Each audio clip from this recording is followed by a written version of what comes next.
Media Group. I still have dreams about it, that like I go back, like going to New York, and I have the money to stay in a hotel, but I break into that apartment and my stuff is all still there. And like the people who bought it for me haven't renovated it. And like I'm risking getting caught and getting kicked out, but I still stay there. Hold on. Are we recording? This is great stuff. Yeah. Wait, so you sold the apartment, but you still continue to stay there? Yes. And I'm risking being arrested because I really want to stay there. It's so bizarre and it's reoccurring. Trust me, I'm talking to professionals about it.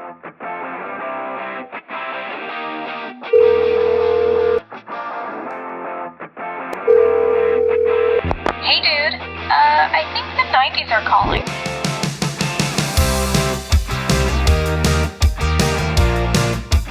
Hey everyone, welcome to Hey Dude, the 90s called.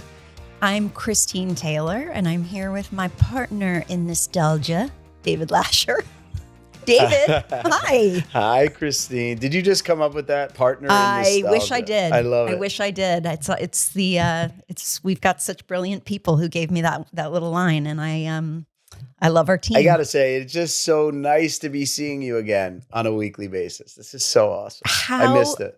Fun is this? And we've got like a whole different setup, and we've got our little home studios almost. Yeah, we're on couches. I'm kicking back. I know you're kicking back. I'm still trying to find my comfort level because I'm like I always want to like lean in, and then I'm probably gonna have to see a chiropractor. Next episode, I'm gonna be doing it from my bed with my feet up, as comfortable as I could possibly get.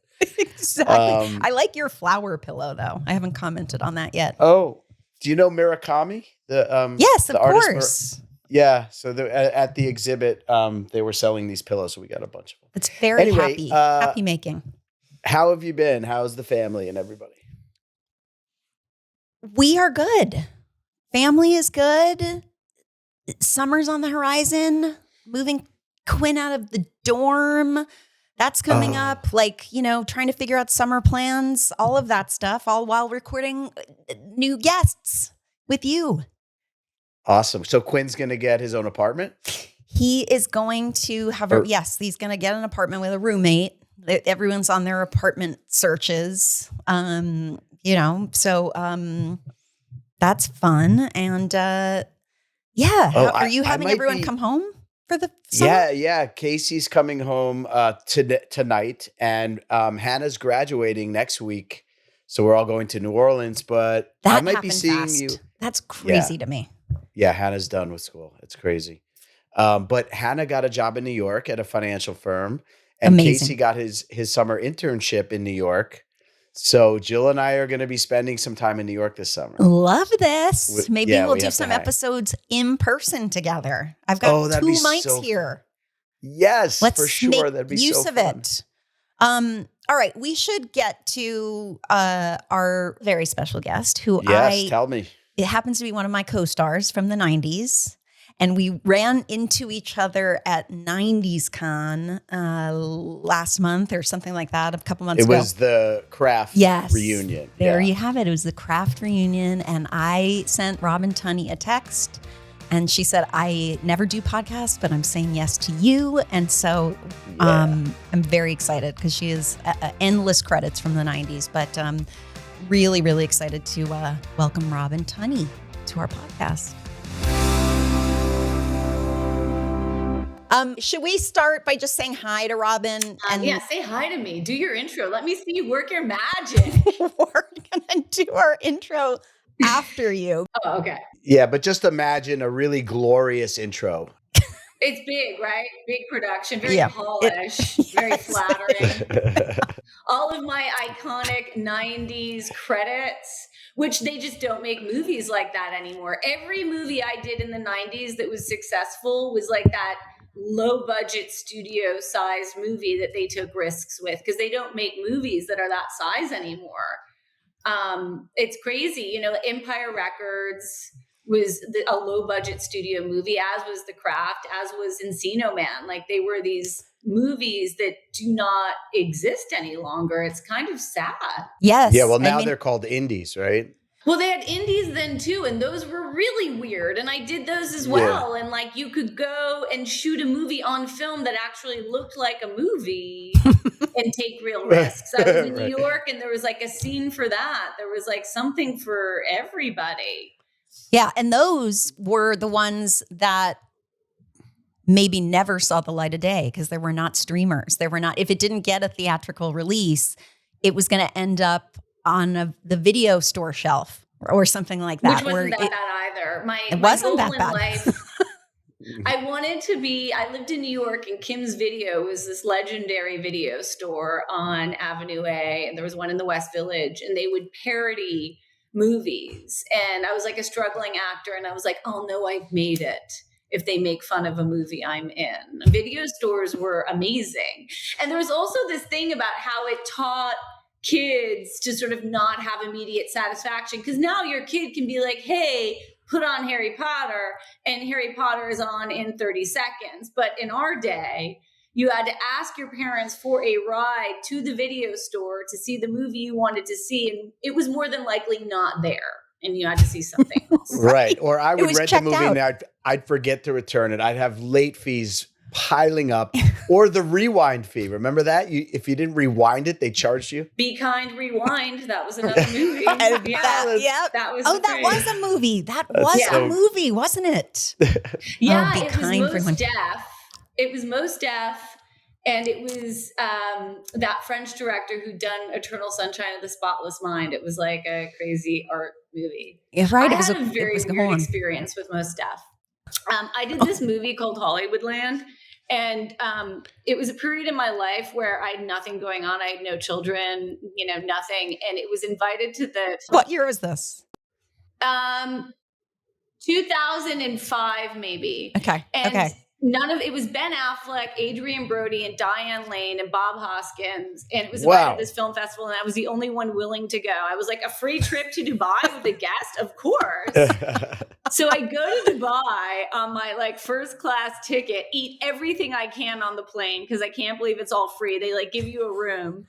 And Most Def was also at the film festival, and we'd been invited to a polo match that the Princess of India was having to watch. And Most Def had brought his dad, who was kind of like Red Fox, and he was saying really funny things to my friend trying to pick him up. He's like, we're going to go back to the hotel, get a massage. Should I make it a couples massage? And he was kind of hilarious because he was 80. My friend was my age, and he was just funny, back to when you could say things. And it's like an honor if you're at a polo match to go during halftime to stomp the field down. And they asked us to go and stomp the field down, but there was this odd moment where we didn't know if we were being asked to work.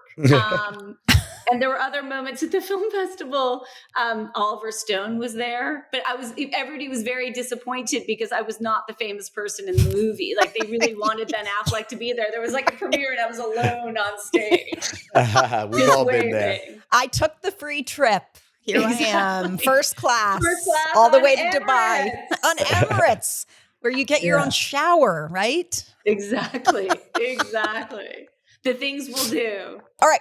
We have to go all the way back. We have to start a little bit at the beginning because, David, I think I told you, Robin and I reconnected recently at 90s Con. There was a little craft reunion, and you and Rachel and I, Skeet was there too, but the three of us, you and Rachel and I, had dinner that night, and we started just catching up on everything. And I'm very caught up on, I think, which I'll also have you share with our audience about what's going on in your life now. But you started sharing little tidbits of your story of coming to LA and leaving home and how so can you tell our audience just a little bit about that before we delve into all the good 90s nuggets? And so basically I was a child actor, but for more pragmatic reasons, to pay for things and help my family. So I was 11 months old. I supposedly won a baby modeling contest, and I started doing commercials. And I liked it. I liked the attention. liked the sort of competition of it all, and I liked getting the money because I saw that it made What my city parents were you happy. in? Chicago. Oh, okay. And there was a lot of advertising that was done there, so I would do things here and there. And I retired in 6th grade because I wanted to focus on academics and sports. And then freshman year of high school, my mom was like, okay, so you're going to have to go and get a job to help pay for your tuition. And I was working in a restaurant. I was like, can you sign me up for that acting stuff again? Because I really prefer that. I was like working in a Greek diner. So I started auditioning for things again and taking acting classes. So your retirement really only lasted for middle school? 2 years. Yep. Okay. 6th grade is kind of years. early to retire. Yes. So yes, you came out of retirement in high school. Okay. Yes. And there was a girl in Chicago who was like my childhood acting nemesis named Senta Moses. And she got all the big jobs. Senta got Home Alone. Senta got DC Cab. Senta was, she was incredible. I never got the movies. I got the worst. I got, bad commercials that are very embarrassing.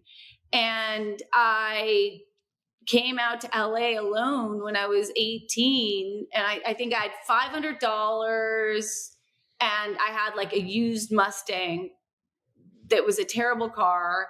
And I thought, I'm just going to do this. And there was like no choice. I was like, I have to succeed. I had a brother here. I stayed on his couch for a month. And I auditioned. I got an agent from my agent in Chicago who was like this legendary kids agent. She'd represented Anne Heche and Chris O'Donnell. And so I had representation that was legitimate here. And I got my first job, I think a month after I got here, which was an after school special called But He Loves Me, about boyfriend abuse. And I was the best friend who was like, but Charlie's really cute. He's super popular. you got to stay with him. You were the naysayer, right? You were the one who was telling her to stay. At the end, I had her back and I was like, buzz off, Charlie. And I did an episode of Life Goes On after that where I played a prostitute that Corky may or may not have lost his virginity to. Whoa. Oh my gosh. Whoa. I did an episode of Life Goes On too. This is like tracking. This is all tracking for us. For our lives. 90s. Exactly. My storyline was not with Corky though. And then I robbed him in the end and drove off with my pimp named Flash, who had like a 50s car. And like, I mouthed, sorry. To Corky. Sorry, Corky. The undertones. And then I ran out of money about 5 months later. And I thought I'm just going to have to go home and get back to real life. Maybe go to college, maybe waitress. And I borrowed $60 from this neighbor that I had named Joe, who'd been on The Sopranos. Like he was like an Italian character actor. And I went to the callback for Encino Man. I had no money to put gas in my car. And I got Encino Man and I got a pilot in the same day afterwards, which was like the universe telling me. Wow. Why that always happens right before you're about to go home, things happen. I hear that over and over. I feel like that happens in the movies, but I don't know that it happens in real life. But it doesn't happen to me. Right. Exactly. Right. I've heard that story over and over. But also those stories, people about to throw in the towel, and also not one job but two. Like you get them both on the same day. And I remember being so scared. I don't know if you guys felt this, but like I remember when I was starting out, because I'd done commercials, but I didn't know anything about acting in a movie or on TV and matching. And like, it was I didn't feel like it was okay to ask. I felt like I had to pretend like I knew what I was doing. And in retrospect, I say it to my kids, like, just ask. Oh my gosh. We had Bonnie Hunt on, and she told a similar story of working on Rain Man, had never been in a movie. And essentially he was talking about hitting her mark. She had no idea what that meant. and was did not have the courage to ask. And she just kept overshooting it and overshooting it. She thought he meant on your mark, get set, go. Go, like get ready. It was like a way to get her revved up. Like I remember when they called for second team, I was like, what is this? Is it basketball? But like, you just want to pretend like you belong there. And it's so scary. And Brendan Fraser looked like he really knew what he was doing. And Pauly Shore was kind of famous already. I think he lent to my Walkman and I didn't get it back. He was on our show too. He's a trip. He is. He's a character. He was so famous then. Yeah, from MTV. Yeah. And Sean Astin definitely knew what he was doing. Like when nobody else is asking, you feel so paralyzed. Anyhow, so remind me, because I auditioned for Encino Man too, but there was also Megan Ward, right? I can feel the animosity. You're still, you need to let it go, Christine. Hey, by the way, calm down, girls. In our house, Ben Stiller tested for Encino Man for the Brendan Fraser You've got to be role. kidding me. Nope. Oh, he did. We got to see that tape. Screen tested for it. So in our household, we all have some bad blood about Encino Man. No offense. Yeah, I get it. No, I get that. Yeah, you can get behind us on the Encino Man hate because that is so. We didn't make it into that movie, but that was a huge hit movie, though. It right? was huge. You guys should remake it together. The roles that got away. A sight to see.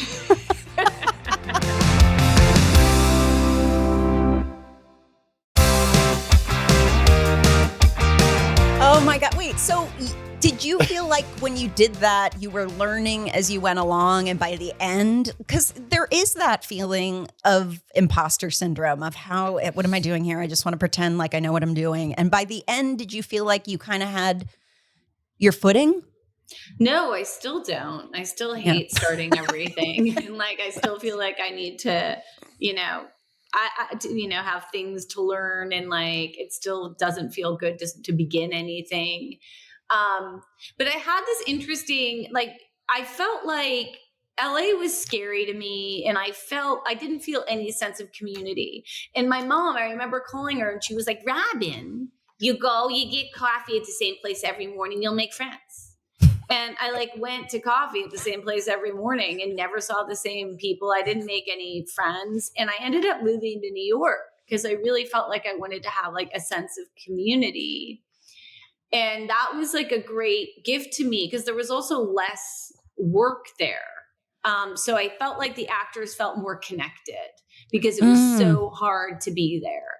You could do Law and Order once. And other than that, you really had to scrape. And LA can be very lonely. People say that. I remember, LA, you really have to work to build a community, to make friends. Whereas in New York, you're just surrounded by people all day.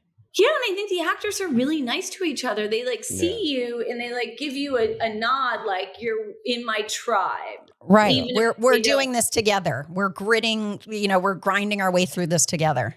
Yeah, and I never felt that in LA. And there was also this weird thing where I feel like LA is sort of designed to make you feel like a failure. You're driving down the street and people are in Range Rovers and in these fancy cars, and it looks like people have so much. Whereas in New York, it's you on your feet.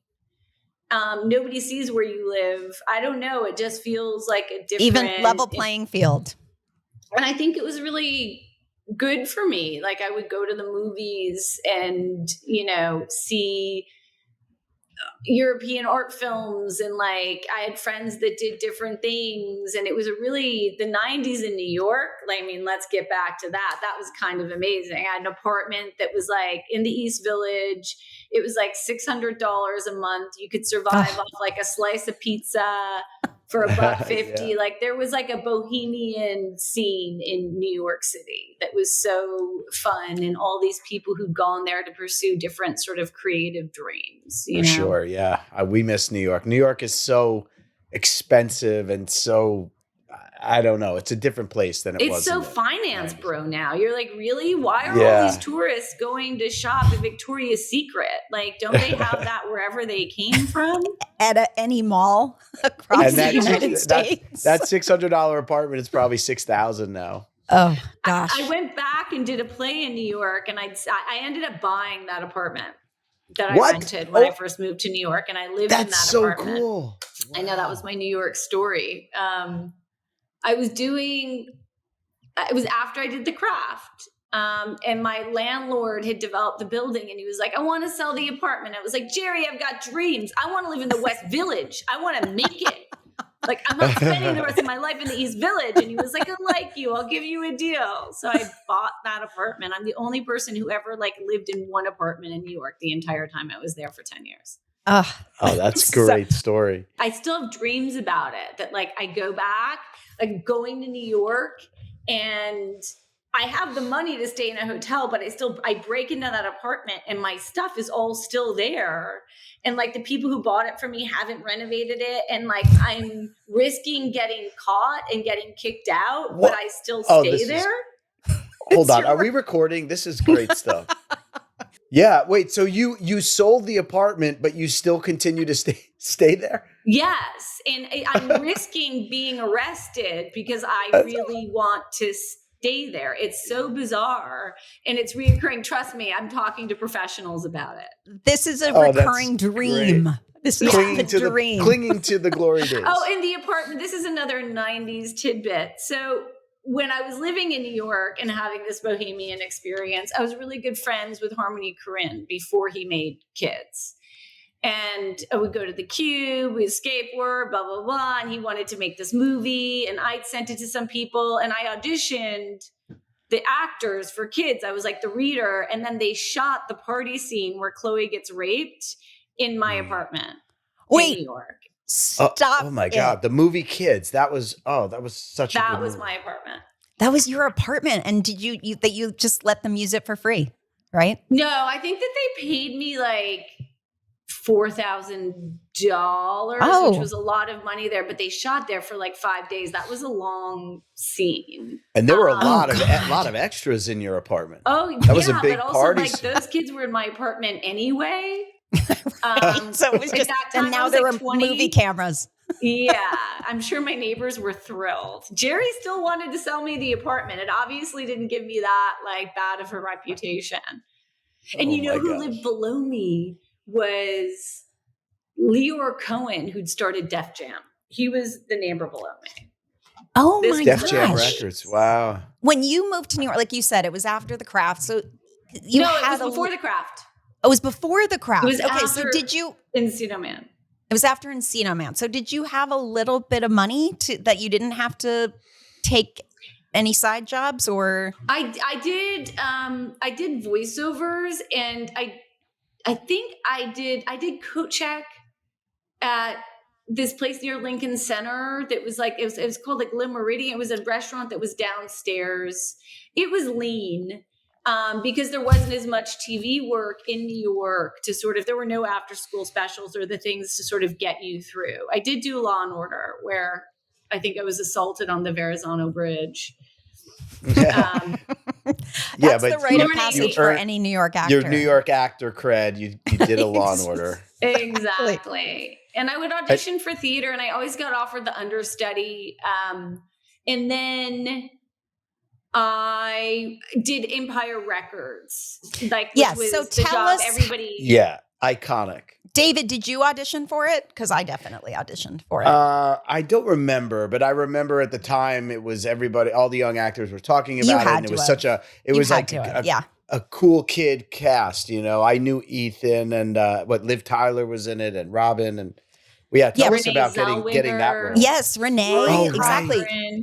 What was that process for you? Just a normal audition, right? So basically, Alan Moyle, who was the director, had this track record in the 90s of he made movies that had basically the same progression of events.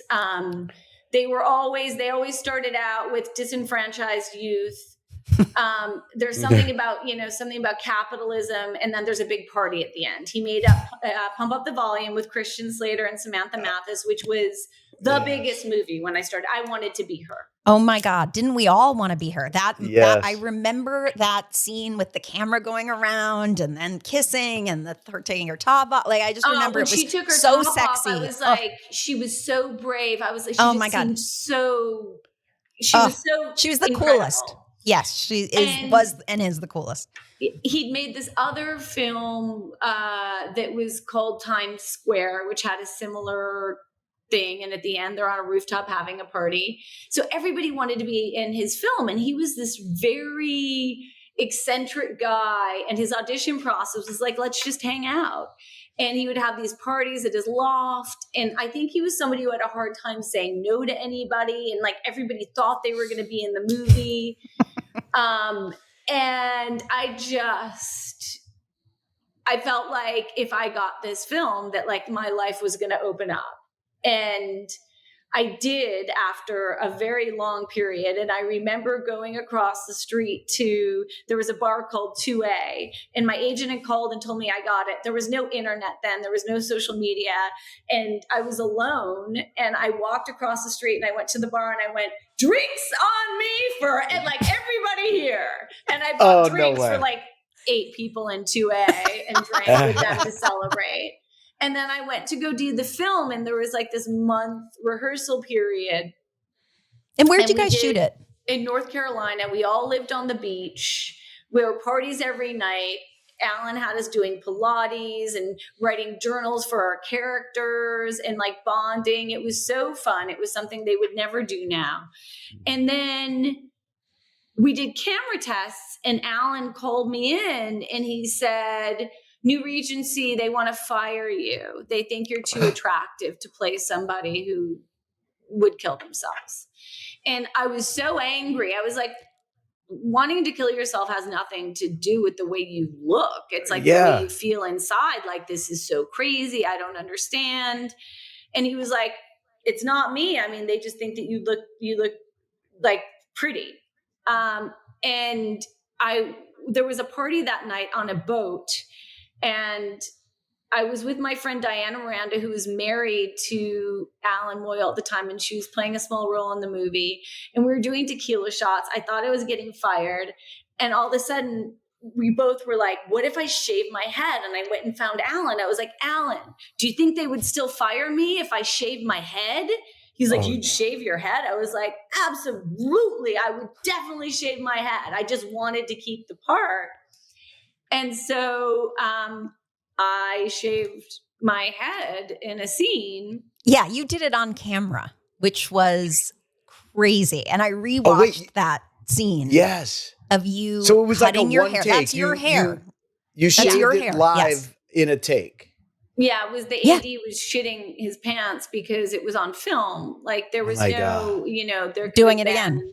You can't do it again. There was no doing it again, and there could have been a mistake. And my agents were so mad. Oh, they're like, nobody's gonna hire you with a bald head. And they called and made them put like a wig in my contract for doing it. And I remember too, like it was so exciting to me because I'd been a child actor and I never got to do anything aberrant with the way I looked. My mother was always like, you can't cut your hair, you can't pierce this, you can't dye it. I always had to look normal. And so like I'd like pierced my belly button, like I was doing all these things. It was like I was getting to sort of rebel in a way that I never was allowed to previously.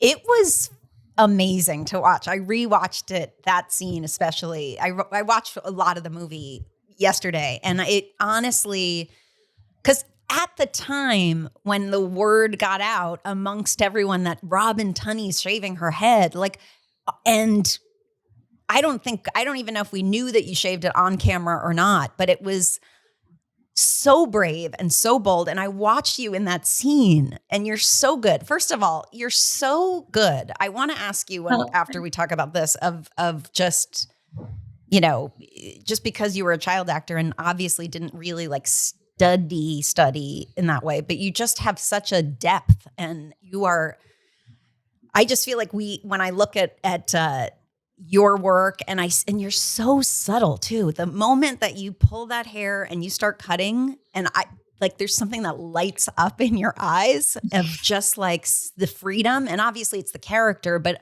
I have to imagine that was, I think that, it was like that was cheating. you. It was just the reality of doing it. You don't have to act. I mean, I think that's like the trick to try to like find to make choices where you don't feel like you really have to act. You don't even have to act. It's so real. It was so good. And you it's intense. I mean, it and exactly what you said just about the sort of formula of that film, because it's really like everybody's angsty, and there's the, the record company is going to become a chain like this, or the record shop is going to become a bigger part of a chain, and everyone's upset about it.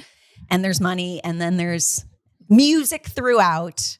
But it seems like it was just so much fun to do. It was also really weird too, because I remember Liv Tyler lived in New York, and I think we were taking the plane together. And on the plane, I realized, like, she told me that it was her stepfather that was playing my boyfriend. And I was so creeped out about it, because I was like, ew, it's your stepfather. Like, how old is this guy? And Liv's mom was married to this much younger guy. And he sings the song in it, and he'd had a band. I don't think he ever like broke in the way that he was meant to, but he was like in the movie. And I remember like we did things together during that shoot, and Alan Moyle really fostered an environment where like all of us felt so seen and a part of, and like letting you change things and letting things feel organic. We were really spoiled. It was so magical. It was a great time, and we watched dailies together. And I think, it became apparent, like, I think Renee was very together. She would like jog and dieted. And I remember Liv and I were like, what? We'd start like jogging by, and we were like smoking cigarettes. We're like, what is she doing? She's into fitness. Yeah. Like her manager came to visit. I was like, wow, she's like so professional. Was that John Carabino? Yes. Yeah. He came to watch dailies with her. He was like there. And she and Roy were in a movie called Love in a 45 that was like coming out. So I did the movie, and then I came back to New York, and I went on vacation. I was going out with the Best Boy Electric from the movie. We went to Costa Rica and like camped, and like at some point of course you were bleached my hair blonde. Wait, you didn't have hair though. It was like it was like an inch. Yeah. And then I got back, and I had the audition for The Craft, and I was like, what am I going to do with this hair? And my agent was like, just go make it brown again. And I went to go make my hair brown. And when you have bleached hair and you try to make it brown, it turned green. I had like a green buzz cut. I was like, the director's going to freak out. Like, I can't read for it like this. And I put on the wig that they'd given me and auditioned for the movie. And I remember like thinking the whole plot line of The Craft, I was like, this is ridiculous. And I was 21. I didn't want to play high school people anymore, but I'd heard the producer, Doug Wick, was making Girl Interrupted, which I really wanted to be in. And I liked the books. I was like, I'll go in and maybe they'll put me in that. Because I didn't know anything. I'd seen Andy Fleming's movie Threesome, and I thought that was cool, and it had been a Sundance movie. And I remember when I went in to meet him, he seemed like a peer, the director, and I'd never had that experience. Like, he seemed young. I was like, wow, like, we're just going to be like people making a movie together. And he seemed so open to anything that I wanted to do, and I really liked him. And I was auditioning for Neve Campbell's role of Bonnie, who was like covered in scars. And I was like, oh, well, I guess like that'd be cool to play the freak in a movie like this. And they asked to screen test me, and I flew out to California, and I went to the screen test, and there were 4 of us screen testing together. It was me, Fairuza, Rachel, and another actress who was screen testing for Sarah, for the lead.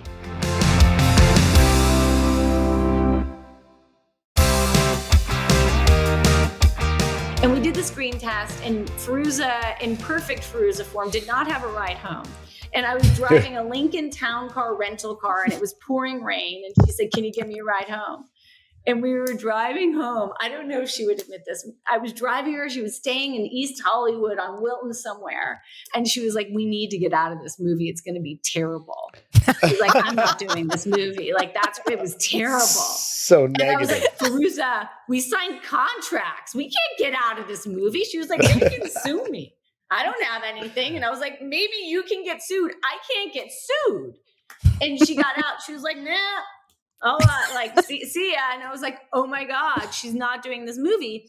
And she was a big draw to me as well, because I'd seen Gas, Food and Lodging, and I just really admired her acting. Like, Feruza is the actress everybody wanted to be. That she was so raw and real. And she was like, I had to play a part to shave my head. Feruza would have done, like, she was just punk rock and so cool, she was a really good actress and played by her own rules. And I went back to New York calling like, oh my God, like, who are they going to get instead of her? She's dropping out. And they're like, she's not dropping out, but she wants you to play Sarah. And I was like, I can't play the good girl. Nobody wants to play the good girl in a movie. Like this is not, you just want to stuff her in the locker. I don't want to cry the whole time. Like I'm a bad girl. I want to be the bad girl. And my agents were like, nobody turns down the lead in a studio movie. Like, you can't turn it down. And I was like, oh, I absolutely can. I want to play that other part. And they're like, they might not make the movie. And I never identified with the leads in those kind of movies. I couldn't find a way in. Like, I knew how to play the character in Empire Records, but like throughout the movie, I see it now and I see myself struggling, because she's still like, they're outsiders, but of the group, she's sort of like the moral compass and like all the boring things no teenager wants to be. And I never worked that hard. I worked every day of the shoot. I had one day off. My dog got ran over by a car on it. And it was just like, it was really hard. And none of us had any idea what the movie was going to be. Like, my wig, I had to wear a wig and they waxed my hairline. It took forever to put on. And nobody wanted to play Chris. That was the other thing, the boyfriend. Nobody wanted to play him. Skeet's part, right. Well, and I had dated Skeet in New York. Oh. And he had done like an after school special as well. Like, he wasn't Skeet. He wasn't Skeet. He wasn't Skeet yet. It was his name. Right. He was an NYU guy, right? Yeah, he'd gone to NYU and he'd worked a little bit. Like, he'd had, like, I think he did like an after school special. And he came out and we read and he got the part. I briefly dated him, like, I don't know, a year or two earlier. So yeah, that's how Skeet ended up in the movie. I'm sure he didn't admit that on the podcast. That he, like, I don't think he did admit that his way to the lower middle of teen. He did not admit that. I don't think. I think you might have said, though, that he had known you before too. Yeah.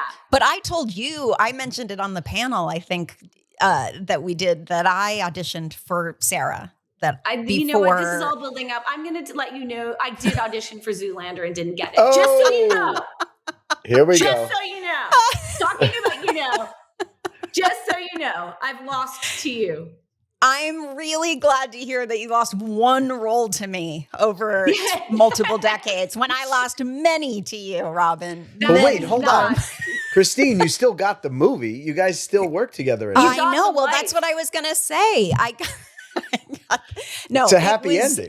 It was definitely. And Robin, you and I had sort of crossed paths because we also, like, do you remember Jana Levenstein? Yeah, of course. From Chicago? From Chicago. From Chicago. So we had kind of like queen.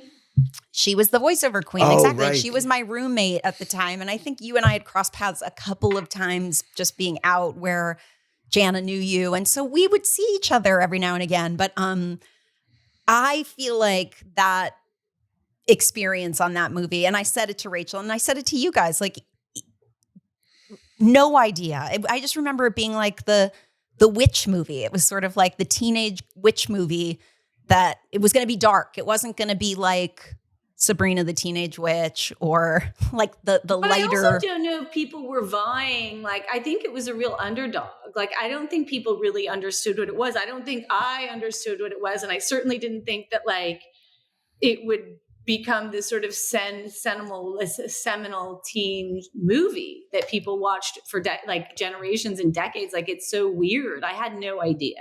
Yes. I think I remember even seeing it too, and not only because I was in and out of it I maybe worked like, I don't know, 6 or 7 days on it all together. So I was popping in and out, and I just remember seeing it at the premiere thinking like, oh, this is dark. And Andy was so funny, and he had such a sense of humor. And I do still see the humor in it, even though it's a dark movie. I see that his sense of humor and his sensibility is like kind of infused throughout it. But I couldn't believe that it became like, because it did open.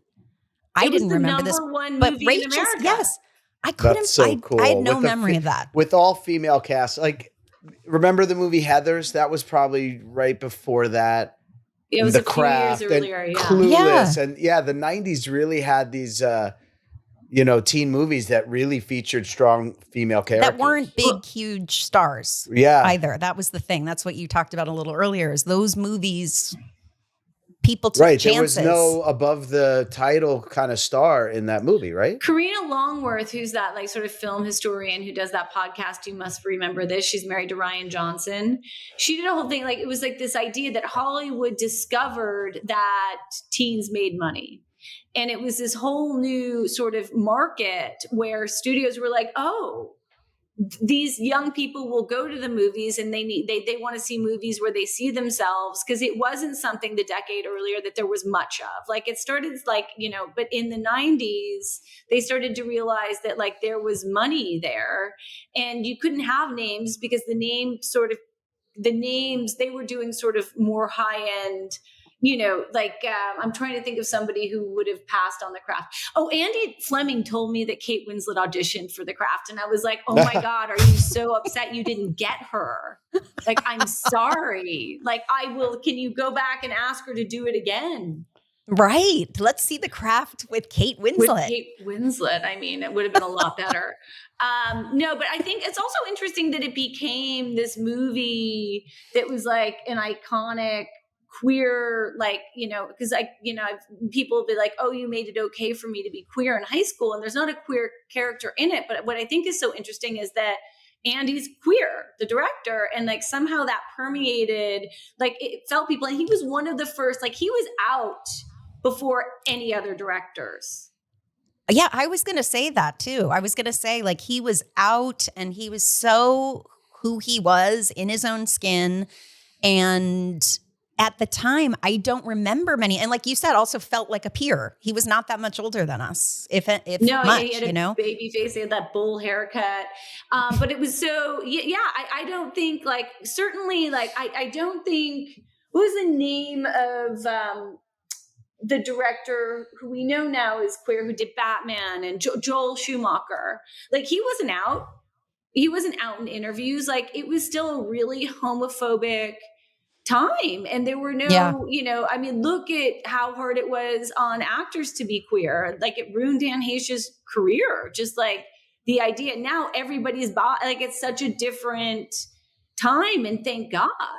Did The Craft open a lot of doors? I mean, you were the star of the #1 movie in the world. That's not a lot of people can say that. It opened some doors that I firmly shut. No, I got offered a lot of things afterwards, but I'd always been such a fan of independent movies. And I went and did this movie called Niagara after that was like a real labor of love. That was an independent film where I play a character with Tourette syndrome. I'm still really proud of it. Henry Thomas was the male lead in it. And I got nominated for a Spirit Award for Best Actress. And I won Best Actress at the Venice Film Festival, which had never happened to an American woman before.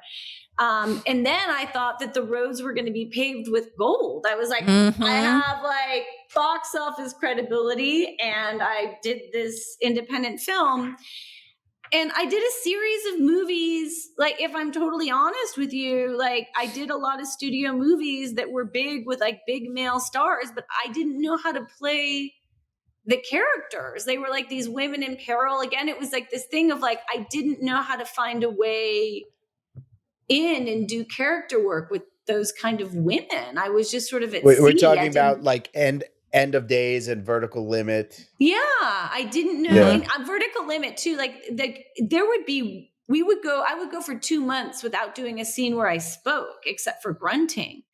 And I just didn't know. The director was such a nice guy. I had a great experience as far as like getting to live in New Zealand and getting to learn how to climb. It's just like, maybe it's what the female roles were in those. Like, I didn't know. I had a really hard time finding a way in. And those movies were also these tentpole movies that were so action based and like you'd said, like they were not about character really, you know, I mean, maybe the male leads, but certainly not the women in those movies. And they became about what is the biggest stunt? What are we going to wow the audiences with? I mean, that was the period of time where it was like the big, you know, end of the world movies, right? Yeah. Independence Day. Exactly.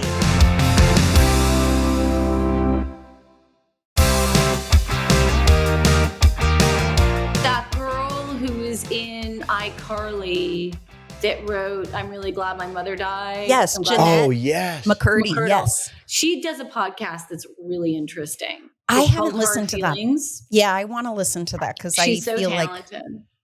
Yeah, she was so fun. I mean, because my daughter grew up watching iCarly, I knew every episode of that show because mine too, right? When they rebooted that, I called my agents and I was like, anything it takes, get me an episode of the new iCarly reboot. I will fly to LA, and I did it. It was all for my kids. Isn't it funny the things you'll do for your kids? It's so funny. Anything.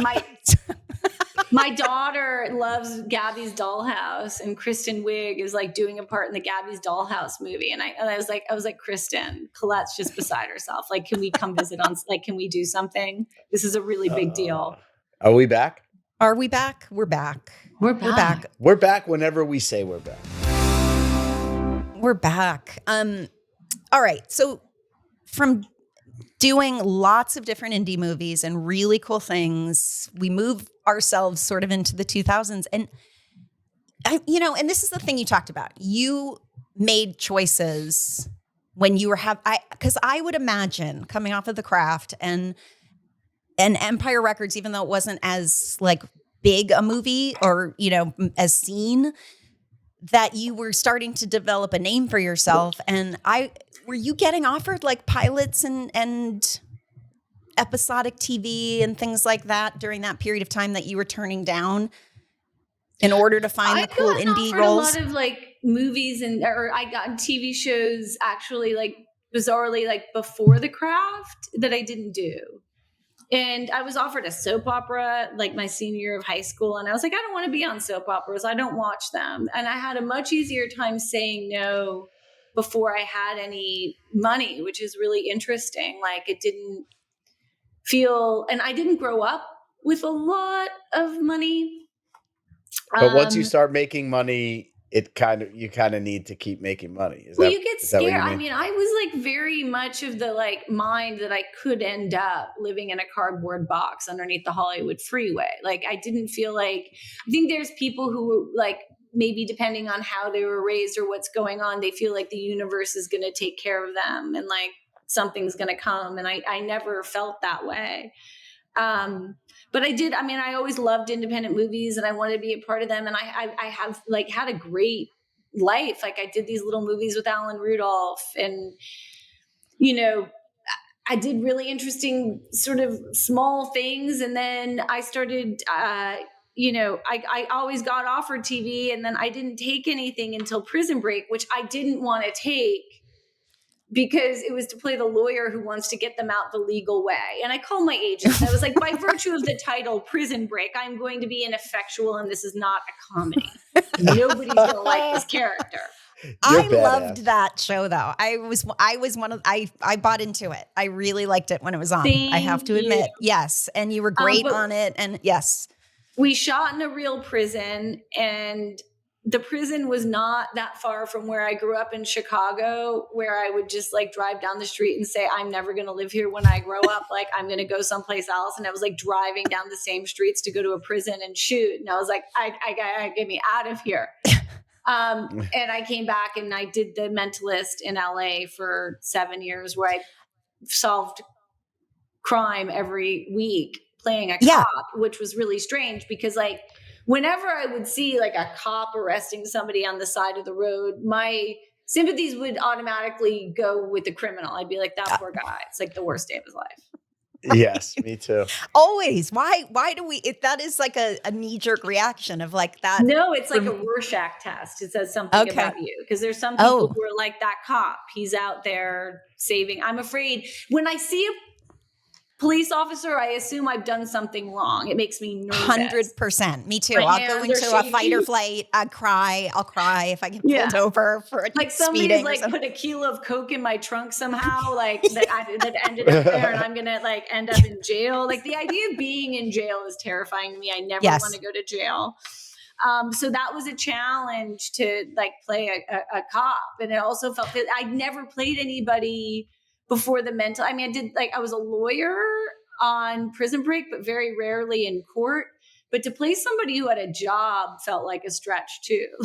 Well, and to go into something like that, you obviously know it's a network series. You sign for a certain number of years, right? But you sort of, I don't know, if you're like me, you sort of think this show is not going to go. If it goes a year, I'll be lucky. It'll be nice to have this job. But like, there's no version where you probably imagined it would go 7 years. Did you? No, I knew. I read this script and I was like, this is going to be successful. And Simon was like, I'd met him. I had an Australian boyfriend at the time, and I'd met him, and he was like so charming, and he was like a TV star. He'd done The Guardian already. Like it was well written, but I was like, I do not want to be 45 auditioning for things, trying to look 35, wondering how I'm going to support myself. Like it was a very strategic. I was like, I need to hunker down. And it was in LA. And the guy who created it, Bruno Heller, was like, his writing, it was elevated for what that was. Do you know what I mean? For a procedural, right? Right. Yeah. Exactly. And I think there are, when you find something like that and you find a co-star that you connect with and people is charismatic. love that show. Oh my God. And it's a running joke. I didn't tell you this when I saw you a couple, last month. Wait, Ben did not screen test for this. No, he didn't. He did not screen test for the Mentalist. I didn't audition for it.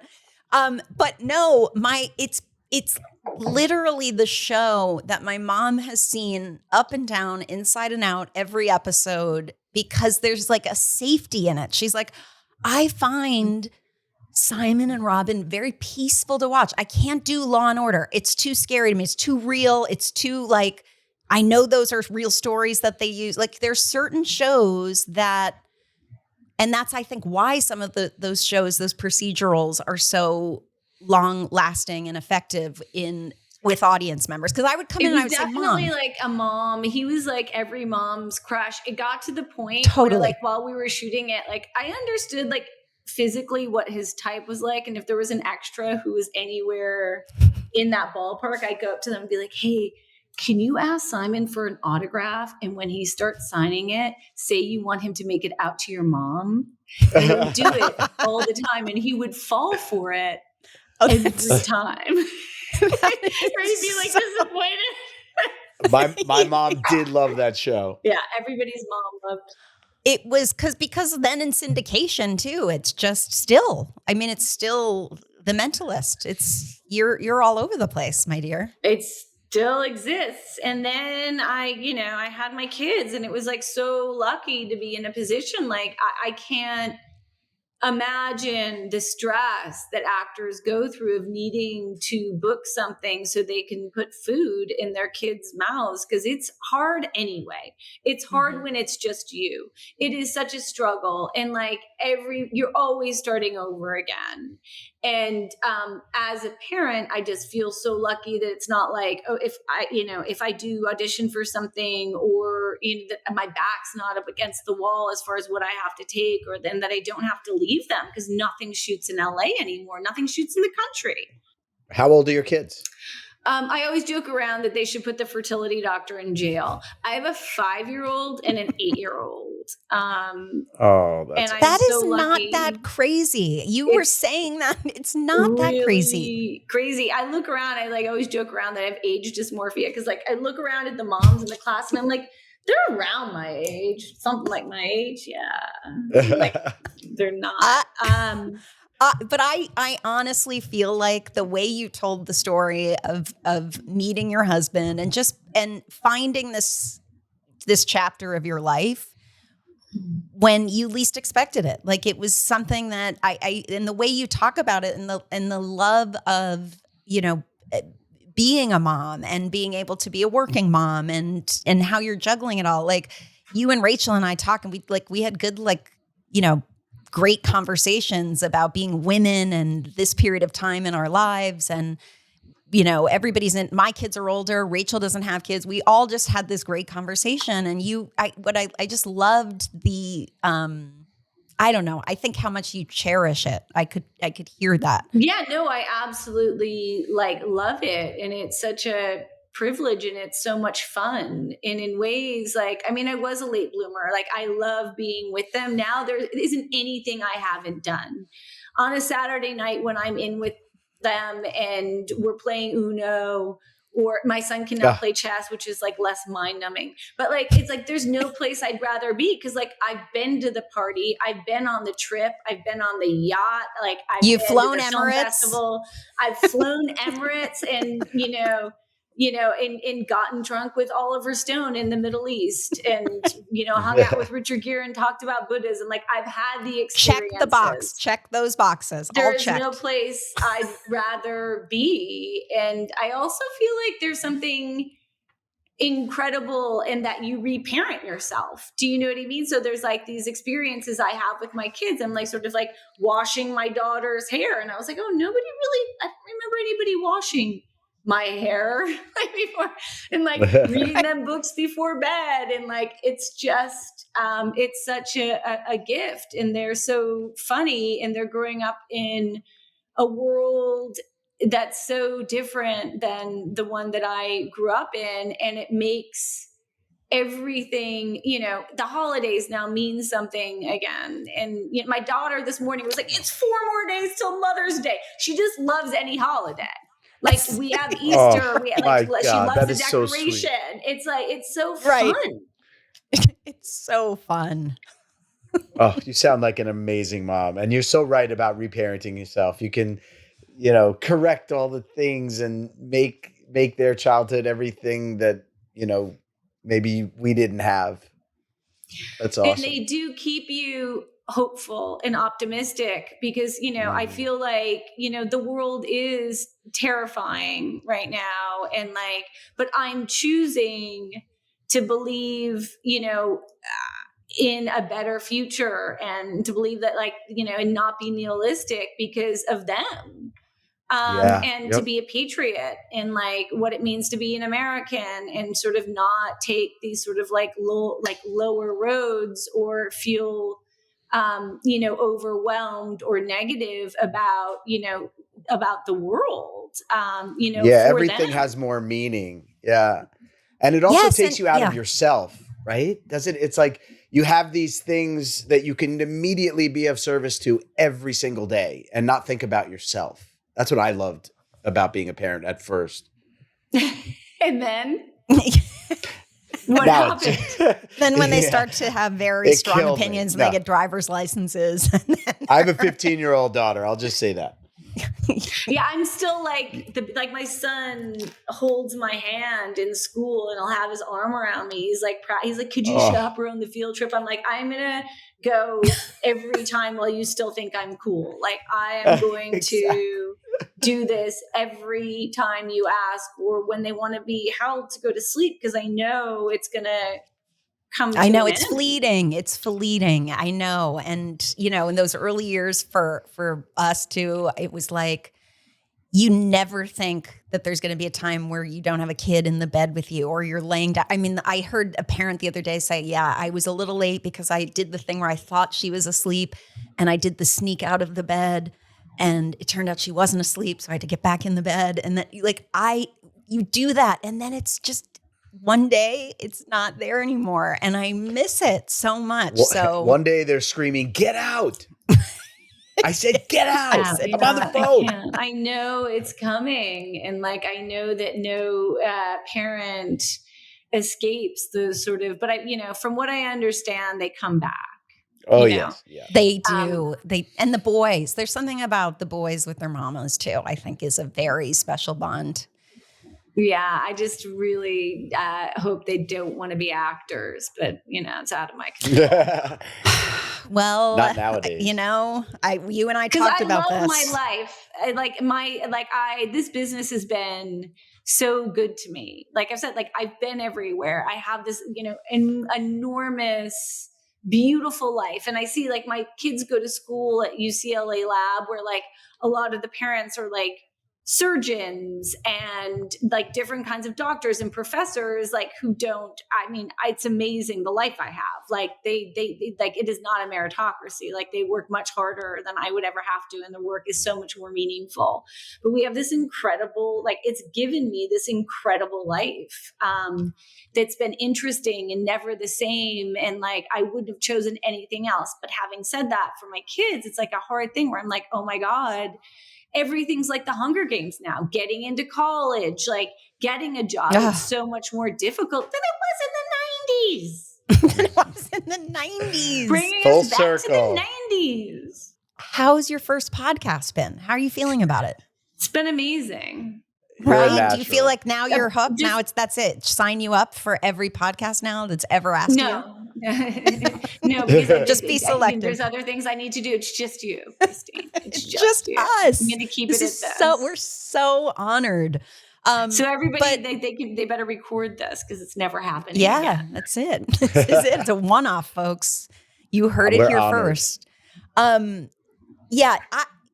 Just wrapping up, and I think this is like something that, because you and I reconnected at 90s Con. David and I took our they had a Hey Dude reunion for us at last year's 90s Con. And it's the first, those are the only two conventions I've ever been to. And it was an experience that, like, how would you describe it? Because I feel like it's very moving to me how much this decade meant to people. And it's not just the experiences we had as the performers, but to the audience members and the fans, and getting to interact not only with just the fans, but for us as the people who were in those projects, and getting to see each other and connect and reconnect. I thought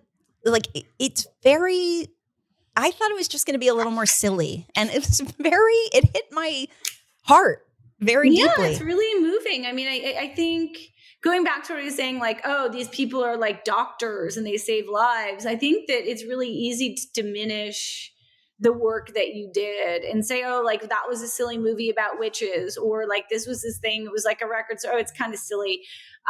When you see the impact that it had on people's lives and they tell you about it and the comfort that it's brought them, it really does give your career meaning. And like what you do, you see the emotional impact and you're like, oh, it's profound. And while it might not be the experience everybody has, for those people, it really makes their life better. And there'll be people who are like, oh, I was losing my parent to cancer, and like, this is what we watched, or this was our movie. And it gives, it gives what you do, like, there's a reason for it, and it's really beautiful. And also seeing all the other people, there were people I knew from different things, and feeling like you're a part of a community and getting to like reconnect with people as adults too, where you're like not in a waiting room or there's no stakes. Right. It's so nice. Like the competition's over. And we did it. We're here. And an amazing place to be. And there's a bond, right? There's a bond there between actors and artists that you kind of came up with at the same time. No more like cutthroat Hunger Games environment. Yeah, for sure. And there's also something like really interesting when you realize, like, I used to do this thing sometimes on the Mentalist when I was really, really, really tired because it was such hard work. And I would look in the mirror some mornings and I'd be like, you, Robin Tunney, are a success. You've been doing this for 30 years. You've never been incarcerated. You've never been in any sort of facility. You've never been 5150'd. Like, you are miraculous. You're still here. You're still standing. You're still doing it. Hell yeah. The ultimate affirmation, right? You've never been incarcerated. That's a positive affirmation right there. I mean, look at the numbers, brother. Look at the numbers. Like, we're all miracles. Oh my God. Robin, it was so great getting to know you a little bit. This was really an awesome hour. Nice to meet you too. You guys take care. Thank you so much. I love Robin. That was amazing that we got her first podcast. I mean, she's so cool. She's so smart and like sarcastic and funny. I love her. Yeah, it was great. It was fun to have her back on this first batch of episodes, our new episodes. Yeah, I hope you enjoyed the interview with Robin Tunney. We're back in the swing, Christine. Yes. It's game on.